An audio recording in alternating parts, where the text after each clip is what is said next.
ముఖ్యమంత్రి అభ్యర్థిగా శ్రీ నారా చంద్రబాబు నాయుడు గారి పేరుని జనసేన పార్టీ పక్షాన నుంచి మేము బలపరుస్తున్నాం.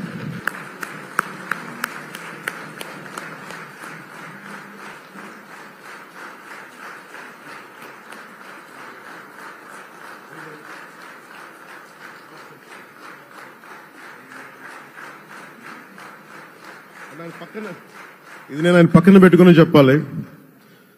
ఆయన నలిగిపోయారు. జైల్లో చూశాను ఆయన. పాపం భువనేశ్వర్ గారి బాధను చూశాను. నేను అనుకున్నాను, అమ్మా మీరు కన్నీళ్లు పెట్టుకోండి, మంచి రోజులు వస్తాయని చెప్పిన మంచి రోజులు వచ్చినాయి. వారికి మనస్ఫూర్తిగా వారికి నా హృదయపూర్వక శుభాకాంక్షలు. మీరు అద్భుతమైన పాలన ఇవ్వాలి అందరికీ మనస్ఫూర్తిగా మీకు నేను తెలియజేసుకున్నాను సార్.